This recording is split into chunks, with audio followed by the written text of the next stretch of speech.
Menu du jour, des sujets drôles, des sujets moins drôles. Sujet drôle, les chiffres du mois.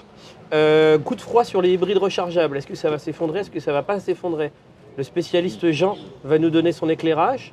Série 1, Oui. restylage important. Un petit morceau de série 3 aussi PHEV. Ouais. DS7 Vauban. Et puis on parle des airbags Takata. Moins drôle ça. Moins Ouais. drôle, dont évidemment toute l'industrie automobile est en effervescence. Le petit pouce bleu, le petit commentaire qui va bien et on s'abonne. Bonne vidéo. A tout de Ciao. suite.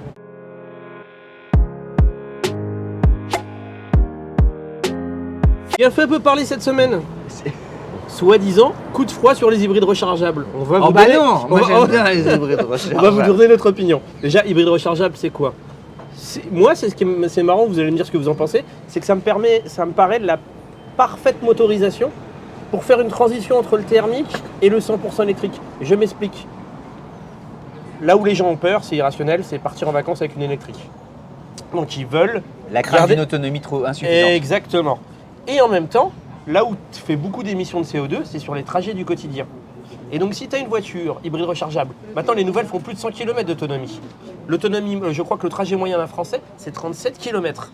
Donc si avec tes 100 km, tu peux faire tous les jours ton trajet quotidien en 100% électrique, T'es c'est peinard. plutôt bien pour le 1, ça te coûte moins cher, 2, c'est plutôt bien pour l'environnement, et quand tu pars en vacances ou en week-end, ce qui n'arrive pas non plus si souvent que ça, et ben t'es rassuré parce que tu as ton thermique. Là où le bas blesse, c'est que l'Union Européenne a commandé une étude sur 600 000 véhicules. Donc 600 000 véhicules, c'est pas un petit échantillon.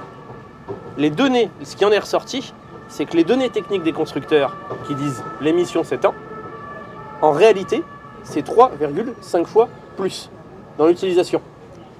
Pour une raison toute simple, c'est que une partie sans doute non négligeable des utilisateurs oublie de recharger leur voiture le soir. Et par conséquent, en fait, n'utilisent pas les capacités d'une batterie. Ben voilà. Et résultat, tu te mets, et c'est le reproche que beaucoup font en disant bah, les batteries pèsent lourd, donc tu te retrouves avec une voiture thermique qui emmène des batteries qui ne servent à rien, et en plus tu les traînes, Bah, et donc tu surconsommes. En fait, tu te retrouves avec une thermique qui a 400 kg de plus. Et donc, du coup, tu consommes plus. Mais attends, tu as deux choses. Parce que tu as les gens qui ne rechargent pas. Ça, c'est vrai. Mais tu as les gens aussi qui ne sont pas en capacité de recharger. Il faut avoir une prise chez soi. Toi, tu es au cœur du Alors, moi, réacteur. ouais, plusieurs remarques. La première, c'est que je trouve que dans la présentation de ce discours, quand on dit que les voitures consomment 3 fois plus dans la vraie vie que dans la réalité, je trouve que la manière dont c'est dit, ça laisse entendre qu'en gros les constructeurs trichent. En fait, ils ne trichent pas. C'est juste Il y a qu'il du des cycles- populisme il y a derrière juste ce qu'il y a- discours. C'est exactement il y a ça. des cycles d'homologation Et ça peut ose le qui sont dire. aujourd'hui pas adaptés aux hybrides rechargeables. Et quand tu fais un test sur, je sais pas, 100 km, effectivement, l'hybride rechargeable, 80% du temps, elle est en tout électrique, ce qui n'est pas le cas dans la vraie vie. Et du coup, il y a des décalages très importants entre ce qui sort des cycles d'homologation et la réalité, mais c'est pas lié au constructeur. C'est la norme qui est mal faite et qui a déjà été corrigée une première fois avec WLTP. C'est le premier point. Et ensuite, le deuxième point, c'est quelle que soit la voiture, il y a un écart entre les normes d'homologation, enfin les consos théoriques et les consos réels.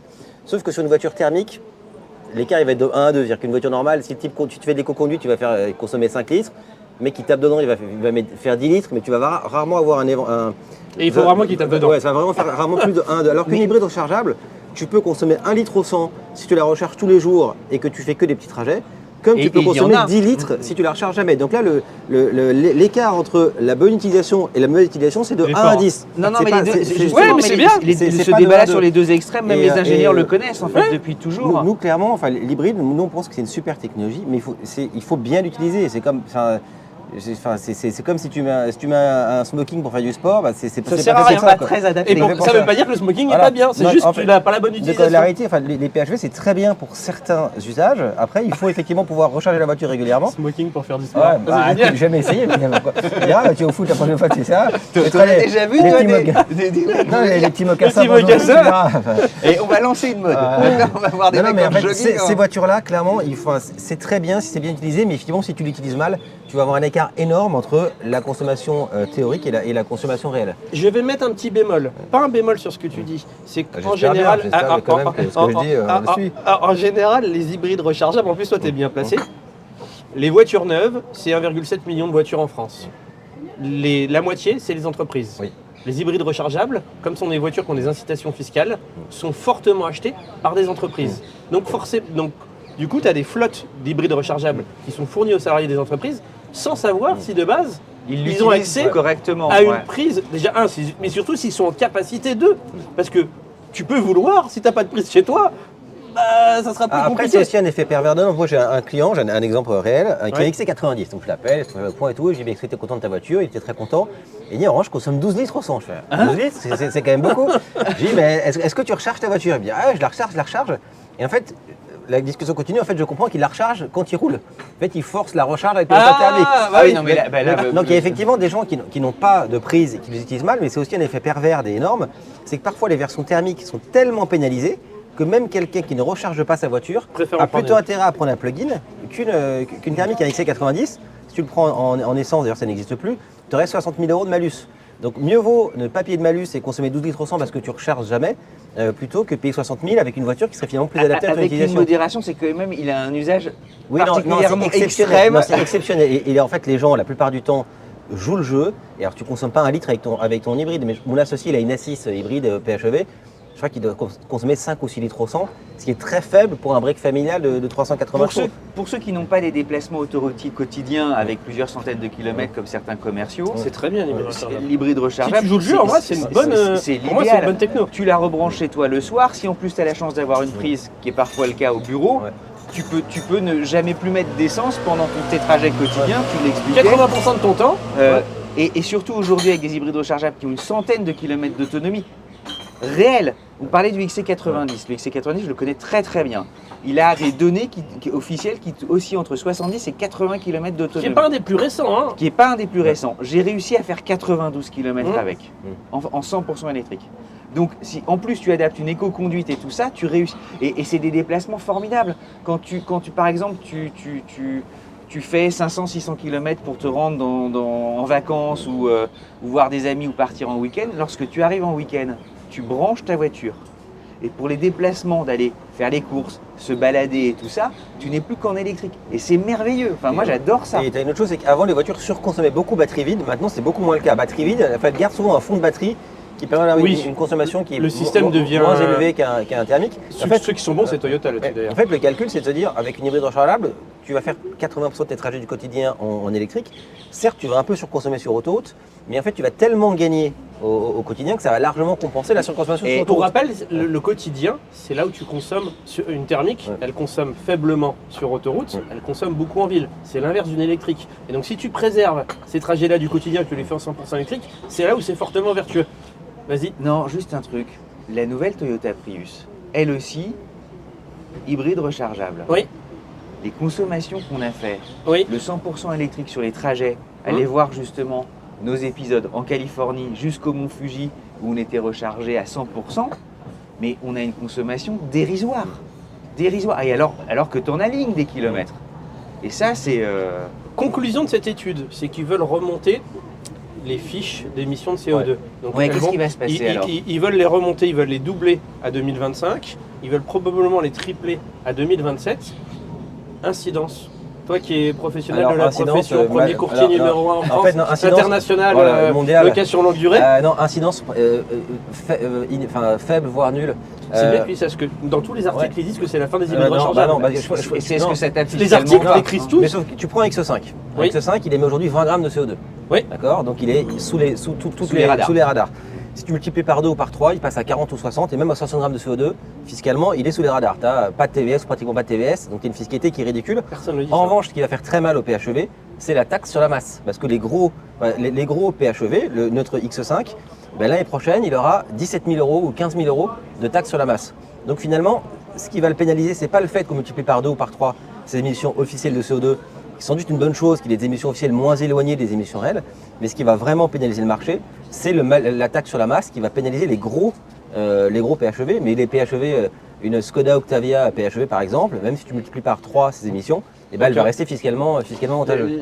La taxe sur la masse est déclenchée à partir de 1600 Alors 1600, kilos. alors tu as 200 kg de plus pour les hybrides rechargeables, et après, plus la voiture est lourde, plus le kilo est cher. Et donc aujourd'hui, enfin, les gros SUV PHEV, c'est entre 10 et exponentiel. 15 000 €. Ouais. Ok.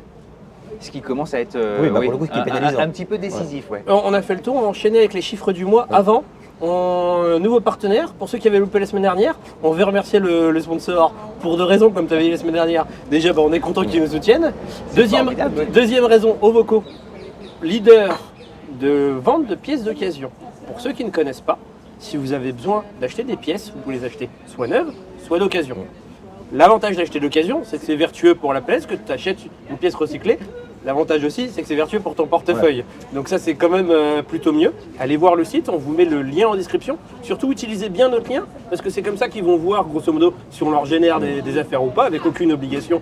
Mais allez soutenir. Et ce sont des pièces d'occasion de qualité. C'est-à-dire que c'est pas des trucs totalement vieillissants, c'est ils ont 5 000, Jean, je pense que toi, tu connais pas. Non. Ils ont 5000 revendeurs, leader européen, 17 millions de pièces en stock.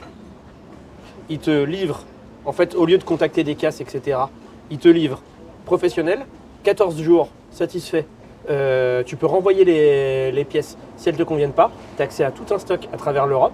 Tu rentres simplement, on va vous mettre une affiche, tu rentres simplement le modèle de ta voiture, l'année de fabrication, etc. Et ça te donne toutes les pièces que tu veux. Donc si tu as envie de faire réparer, tu peux. Si tu as envie de collectionner, comme j'avais dit la dernière fois, un pare-choc de Dacia Sandero à mettre dans ton salon, je suis pas sûr que madame, et ben tu l'auras moins cher. Faire le duster. Tu l'auras moins cher là-bas. Donc allez voir, en plus Dacia Sandero, qui sera laissé normalement de vendredi. Donc n'hésitez pas à aller voir, au vocaux, le site est en description en commentaire. On continue, chiffre du mois. Alors chiffre du mois, alors pas un mois, enfin, pas rien d'exceptionnel ce mois-ci, pas de grosse... Ça baisse un peu ? Non, ça baisse un peu, mais il n'y a pas de grosses actus, pas de faits marquants. En gros, il y a 141 298 immatriculations, donc c'est en baisse de 2,91% par rapport à 2023. Et on a le même nombre de jours ouvrés, donc il n'y a pas de correction à faire à ce niveau-là. Depuis le début de l'année, on est à 4,9%. On est encore bien en deçà du niveau d'avant le Covid, mais je ne sais pas si un jour on atteindra. On récupérera, ouais. Apparemment, les prises de commandes, c'est pas terrible, donc il n'y a pas de raison qu'on retrouve les rythmes. Voilà. Les raisons, c'est toujours les mêmes, c'est que les voitures sont chères, que les gens ne savent pas quoi acheter parce qu'ils entendent tellement de choses contradictoires que finalement, ils n'ont pas trop envie d'investir dans un produit d'aussi simple. C'est pas assez stimulant. Là, la com sur les PHEV, ça te refroidit en fait. Après, sur les électriques, sur les énergies, plusieurs choses à dire. Électrique, c'est toujours 17%, donc c'est comme l'année dernière. Donc voilà, il n'y a pas d'effondrement malgré certains discours qu'on entend. Pas d'effondrement de l'électrique. PHEV, 7%, donc c'est en baisse de 2 points par rapport à l'année dernière. Je pense que ça va un peu remonter en fin d'année quand on va immatriculer tous les gros PHEV qui devaient être vendus en 2024 et pas en 2025. Essence 32%, MHEV, donc c'est les micro-hybrides 12%. Ceux qui ont des grosses batteries pour hybride faire du normal stop and start. 18%, diesel 7%. Ce qu'on constate comme les mois derniers, c'est qu'il y a une baisse des essences et des diesels au profit des mildes hybrides et hybrides non rechargeables. En fait, comme on taxe beaucoup le CO2, finalement les constructeurs ne développent plus des versions essence mais des versions hybrides ou mildes hybrides pour baisser tel gramme de CO2 et du coup avoir moins de taxes. Donc là, c'est genre vive Toyota et vive Renault. Tout le monde, tout le monde. Il y a même la 208 qui est sortie en hybride, donc il y a plein d'hybrides partout. Et de manière assez simple, les voitures qu'on ne branche pas, donc en gros tout sauf électrique et PHEV, sont encore 3/4 des ventes. Donc 25%, c'est pas rien, c'est une tendance de fond. Par rapport à il y a 5 ans, c'est énorme. Mais on n'est pas encore, le 100% électrique, on est encore très loin. Et le COD moyen, c'est 95 grammes. Donc ça ne bouge pas par rapport au mois précédent. Comme le top 5 qui reste inchangé, 208 Clio Sandero C3 2008. Donc voilà, on reste sur un marché en France de petites voitures. Qui est le même depuis Mathusalem. Pour compléter juste rapidement sur les chiffres des voitures électriques. Oui. La i208 a été fortement boostée par le leasing social, avec 2662 IMAT. Ah, il y a les premiers bilans. Mais ce qui est étonnant, c'est les chiffres de la Twingo. La Twingo est la deuxième voiture électrique la plus vendue en France ce mois-ci. 1688 IMAT, c'est x, alors qu'elle est en fin de vie, clairement. Elle a fait x5 par rapport à l'année dernière. Ça, c'est que du leasing social. Exactement. Autre point qui est intéressant, la modèle Y. Le Tesla est on est en consolidation du marché électrique. Tesla Model Y, quasiment moins 50% versus l'année dernière. En France ? En France. 1420 IMAT, moins 48% pour être exact. Et on l'explique comment ? Tu as un début de... Alors en fait, je pense qu'il y a un peu d'attentisme parce que les gens s'attendent à ce qu'il y ait un facelift, comme sur le Model 3 l'année dernière. A priori, il a dit qu'il n'arriverait pas cette année. Et je pense que ça m'a un peu remonté parce qu'il y a la grande autonomie propulsion qui est sortie récemment. Là, c'est ce qu'ils disent. Une super autonomie. Oui, mais ça se voit pas dans les chiffres. Ouais, peut-être attendre un petit peu. Ok. Pareil, la Model 3, moins 31%. Aussi, ce que j'ai regardé, le duel Scenic E-Tech 3008, c'est il y a qu'un mois, donc c'est difficile d'en faire. On est au tout début de l'histoire. Pour le moment, Scenic devant. 507 ventes, qui est 12e vente de voiture électrique, contre 279 ventes pour la 3008. Alors donc c'est quasi le démarrage. C'est quasi. Voilà, oui, mais est-ce que c'est illustratif voilà, ou non, pas, c'est pas du tout ce que je suis en train de dire. Autre modèle qui s'effondre, MG4, qui trustait les ventes l'année dernière, Il y a une fulgurance que moins personne n'avait. 75%. Et pourtant, Ça, ils c'est tiennent- sur le mois ou c'est sur le tri C'est sur le mois. Sur le mois. pourtant, ils tiennent des prix toujours abordables malgré une légère hausse. Qu'est-ce Bah, en fait, Ah ouais, là, c'est étrange. bah alors, ils ont moins le bonus, même s'ils font des promotions, on parle moins d'eux. Deux, le marché, il s'est, entre guillemets, oui, développé. En fait, tu as Tesla Model Y qui a baissé son prix par rapport à ce qu'il y avait avant. Et surtout, avant, il n'y avait pas Cinetech, il n'y avait pas Peugeot 3008. Là, par exemple, il y a une promo sur la Kia Niro EV. La Kia Niro EV, c'est pas une promo, elle est moins 10 000 euros. Moins 10 000 euros. La voiture, elle démarre à 45 000 euros. C'est un discount, hein. T'as moins 10 C'est 000 écrit euros. en fluorescent, T'es quoi. à moins 35 000 euros. Enfin, tu vois, t'as moins 10 000. Donc, tu vois, là, c'est plus des petites remises. Oui, donc du coup, tu as plein d'acteurs qui. En fait, le marché devient plus. T'as une offre. Avant, t'avais une offre qui était pléthorique, mais à des prix beaucoup plus élevés. Et MG surfait sur le fait qu'ils étaient moins chers. Aujourd'hui, il y a beaucoup de discounts, etc. C'est plus dur. Est-ce qu'on parle d'un peu de DS ou pas? Il y a une DS7 Vauban. Oui. Comme notre place favorite, comme ici, Bah, voilà. Le café, on est au Vauban. On est place Vauban. Oh, pardonnez-moi, c'est pas professionnel du tout. Pas du tout. Bah, pardon, Elle Alain. a fait la gueule. Pas sur la tête. DS7 Vauban. Vauban, évidemment, aussi comme l'architecte Oui. qui avait dessiné et constitué des places fortes, Sous Louis XIV. exactement, et qui était difficilement On prenable. parle culture, c'est quand même pas que Ah oui. de l'actu, c'est une émission complète ici. Ah, C'est naturellement. incroyable. Et donc Vauban vient de donner son nom à une déclinaison, j'allais dire fortifiée, des DS7, comme celle de la présidence de la République.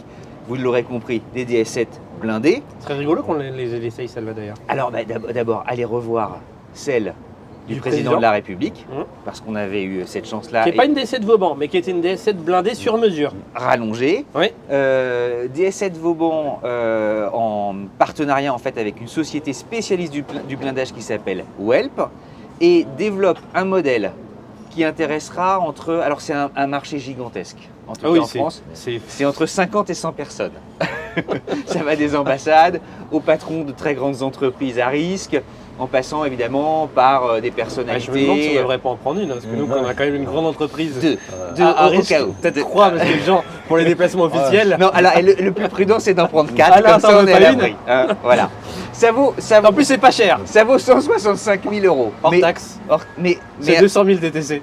Mais un travail quand même. Non, mais en même temps, on rigole, mais le blindage, c'est malgré tout un travail important sur évidemment l'épaisseur de l'acier pour résister aux impacts de balles et puis même parfois à des tirs plus importants. Ça résiste à une balle de 357 Magnum. Non mais il faut tout renforcer, il faut renforcer les freins, le châssis, Le il y a pas châssis. de Non, façon à faire. Hein. Pas tant que ça, parce qu'en fait, elle prend que 165 kg par rapport à l'ancienne. Ah, c'est pas beaucoup. Donc tu as le modèle 300 chevaux, Ouais. et donc en fait, ça nécessite assez peu de Ah, je pensais changements. qu'il y avait plus de surpoids que ça, moi. Alors, en réalité, tu as différents types de blindage.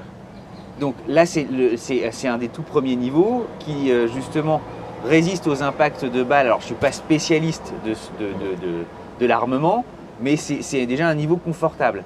Mais ensuite, tu sais, si tu veux résister notamment à la présidence de la République, c'est de plus en plus épais pour résister à des tirs de roquettes et tous ces trucs-là, pour que tu sois calfeutré. Tu te rapproches presque d'un Charles Leclerc. Et là, évidemment, comme c'est lourd, tu as besoin de changer les amortisseurs, tu as besoin de ne plus Mais résistant. là, un peu moins. Voilà. Et puis ça ne coûte pas 165 000 euros dans ce cas-là. C'est Histoire que tu rigolo, seras- oui, en général, le marché des voitures blindées, c'est plutôt les prix chez les concurrentes allemandes, c'est plutôt 500 000 euros. Parce qu'en fait, toutes les marques premium aiment bien avoir leur version blindée. Fun fact, les vitres électriques, fun fact, Alain me regarde, il me dit Jean-Claude Van Damme sort de ce corps. Les vitres. C'est des petits faits amusants, c'est ça? Voilà. Info insolite. Les vitres ne se baissent pas, il n'y a que la vitre du conducteur qui se baisse. Pour protéger à l'arrière, tu peux pas baisser ta C'est vrai vitre. que c'est un peu même si dommage tu d'avoir veux. une vitre comme ça, si tu baisses la vitre, tu deviens un peu vulnérable. Donc voilà, on enchaîne. Série 1 Nouvelle série. Pour parler de voitures rigolotes. Enfin, rigolote, en Alors, tout cas, chouette. c'est une nouvelle génération, mais à moitié. En fait, elle conserve la base technique de l'ancienne. Je crois que l'ancienne s'appelait F40, donc ça avait un petit côté sympa. Maintenant, c'est l'F70, le nom de code. Ferrari. Voilà. Elle conserve la base technique de l'ancienne. L'intérieur change, ça reprend le double écran des X1. Et bon, l'intérieur est très sympa. Ah, ça reprend ça y est, Ouais, donc c'est un ça gros y est. changement. Elle a à l'avant une petite calandre avec la séparation entre les deux côtés de la calandre qui est moins marquée que précédemment. Mais maintenant, ça rend assez bien et c'est quand même doucement Ah, mais sûrement merci, Jean, d'en parler, j'ai la pas fin fait des grandes gaffe à ça. calandres chez BM. Les feux arrière, il y a un décroché un peu sur le X2, c'est plus réussi que sur le X2 honnêtement, la voiture est assez réussie je trouve. Toutes les J'ai motorisations l'impression que sur le XD, moi j'étais pas avec vous à l'essai, mais il faisait pas l'unanimité Mais sur l'arrière, on si en je voit peux me quelques-unes permettre. quand même. Hein. J'ai pas fait gaffe. On en voit dans la rue. On en voit ouais, dans la ouais. rue. Tous les moteurs sont Il y a micro-hybridés. quelqu'un qui te saluait. Donc, quelqu'un qui voilà, se garait et nous disait sans borne, il avait dû voir l'essai et il saluait Vincent en disant ouais j'aime les BM comme Vincent. Et il a été un peu comme nous. Il dit c'est vrai que l'arrière, et lui il était gris foncé. Bref, enfin, pardon. Donc ouais, tous les moteurs sont se micro-hybridés. reconnaîtra Pas de PHEV sur cette voiture-là, mais bon, elle va être bien placée en CO2, elle ne sera pas pénalisée par la taxe sur la masse. Et c'est la première BM qui perd le I des appellations essence. Donc en fait, il n'y a plus de U20i et de M135i, c'est la 1.20 et la M135. Je crois que c'est commandable dès maintenant, il devrait avoir l'octobre. Et si la voiture est bien tarifée, ce qui devrait être le cas, je pense qu'ils vont en vendre beaucoup parce qu'en face, la 3, elle n'est pas incroyablement réussie et la classe A elle commence à être un peu vieillissante. T'en vends beaucoup toi? Ouais, c'est ça s'est beaucoup vendu. Ça marche beaucoup. fort. Ouais. Donc toi tu penses que la 1.20, ça fait- 1.20, ouais, ça va être parfait. Pas besoin de brancher la voiture. C'est bien passé en CO2. Le gabarit est bien. La marque, les gens aiment la marque. C'est 170 chevaux, donc ça va très bien. Et Ça 3 va dans- cylindres, bah, allez revoir ce qu'on a fait justement avec Oui, c'est le l'actif de principe Tourer. de l'Active Tourer et aussi de la Countryman qu'on avait essayé. Honnêtement, c'est des moteurs qui ont du couple, là, ça marche tout à fait bien. Et il y a la série 3 aussi, je crois qu'il y a eu un restylage du restylage. Ouais, elle a une plus grosse batterie en PHEV, Ok. donc Donc à ça- 100 km. À 100 km Ouais, donc elle doit consommer maintenant genre 1 litre, donc ce sera peut-être 3 litres avec les nouvelles normes, elle restera malgré tout. Elle restera bien. Et je pense qu'en termes de taxe sur la masse, elle aura un petit malus, mais ce sera énorme. pas rédhibitoire. Et est-ce qu'il y a des changements stylistiques ou elle reste. Non, je crois que la dalle est peut-être un peu plus incurvée. Enfin, honnêtement, c'est vraiment mineur. cosmétique, ouais, c'est rien. Ok. On n'a pas parlé de Du ce qui fait un peu chou gras scandale, sujet un peu délicat parce que ça touche tout le monde. Les airbags, je te laisse faire. Les fameux airbags Takata. Takata, un des plus grands fournisseurs d'airbags au monde, jusqu'à 9 voitures sur 10 circulant jusqu'en 2017, puisqu'en 2017, Takata, en réalité, Ça fait faillite. a fait faillite. Et alors a fait faillite parce que au début des années 2000, ce fournisseur s'aperçoit que certains de ces airbags se déclenchent inopportunément, Ok. spontanément, et qu'il en résulte des accidents. Et des accidents, hélas, Grave. mortels. Et dès 2008, en fait, surtout aux États-Unis, on remonte tout ça à Takata. Et Takata en Ça 2017. a plombé l'ambiance. En même temps, Ouais, le sujet, il est pas- non, mais je suis très factuel. En 2017, se dit, ils ont équipé quand même 100 millions de voitures. Ça Tout le fait- monde en a. C'est-à-dire que Tout le là, monde en a. Ce qu'on a vu, c'est que ça a beaucoup touché DS et Citroën avec quasiment un demi-million. Mais en fait, globalement, la lecture, c'est que tout le monde en a partout dans ces gammes. Et en 2017, Takata dit bah écoutez, je mets la clé sous la porte, je suis trop à risque, c'est terminé. En fait, les contrats qui lient ces fournisseurs aux constructeurs sont extraordinairement tenus et surtout pour les éléments de sécurité, donc les ceintures Ouais. et les airbags. Quand tu es constructeur automobile, tu demandes 0 défaut, c'est-à-dire et surtout pas un déclenchement spontané. Et donc, en fait, c'est irrespect du contrat. Takata était très à risque et faillite. Pourquoi on reparle de Takata? Parce que, hélas, comme ils ont équipé énormément de modèles, des airbags se sont de nouveau déclenchés. Et notamment en 2014, il y a eu des incidents graves. Et plusieurs constructeurs qui a touché, comme Takata fournissait l'ensemble du marché, plusieurs constructeurs se sont mis à faire des rappels. Pourquoi tout à coup on en reparle aujourd'hui? Ça a touché en réalité des modèles de marque de Stellantis, en particulier Citroën avec sa C3 et DS avec sa DS3. Et des modèles qui ont été en fait conçus entre 2009 et 2019 pour la C3 et la DS3, donc c'est sur 10 ans. Ça touche 181 764 exemplaires de Citroën C3 et 65 149 exemplaires de DS3. Donc c'est quand même un nombre conséquent d'automobiles. Ça a touché tous les constructeurs. Oui, il y a eu des rappels chez Toyota, chez Mercedes, Voilà. chez Mazda. Et en réalité, il y a eu des rappels qui ont débuté en Outre-mer à partir de 2020. En fait, pourquoi l'outre-mer? C'est qu'en fait, l'humidité et la chaleur transforment le gaz à l'intérieur, c'est ça? Et exactement. En fait, on s'est aperçu que les gaz Takata vieillissaient mal, et notamment dans les climats chauds. Et tous les cas justement de déclenchement spontané ont lieu dans ce type de climat, Ok, chaud et humide. chaud et humide. Donc il y a eu une campagne de rappel, et une campagne de rappel très importante en disant ne touchez plus votre voiture. Parce que là, il y a eu des décès. Tu les as comme ça derrière. Voilà. D'où évidemment les mois, d'où évidemment la presse d'en parler. Qu'est-ce qu'il en est? Certains avocats évidemment veulent entamer des actions contre les constructeurs. Tout le débat, il est simple, il porte sur le fait de savoir si les constructeurs concernés ont tardé ou pas à faire leur rappel. Ok. Voilà, c'est tout simple. Ça, on le saura un jour. Suivons le dossier. Voilà. Quand tu écoutes les ingénieurs, eux te disent qu'ils avaient bien mesuré le danger, qu'ils ont fait le nécessaire dès qu'ils ont évidemment isolé le risque. On La personne ne veut te dire va merder. Honnêtement, on peut pas démêler. Voilà, non, on n'en sait rien. Voilà, on vous donne factuellement les. On a essayé simplement de rappeler les choses. Est-ce qu'on a d'autres petites actus un peu plus gaies pour finir un peu plus écrire drôle à l'arc, je sais pas quoi. Qu'est-ce qu'on a de... Vendredi, Dacia Sandero. Il faudra que je coupe un peu parce que là on s'est un peu sur le. Ah oui, vendredi Dacia Sandero. Vendredi, Dacia Voiture la plus vendue en Europe. Voiture, ouais, tu savais ça? Ah non, je savais pas. Voiture la plus vendue en Europe sur le début de l'année 2024.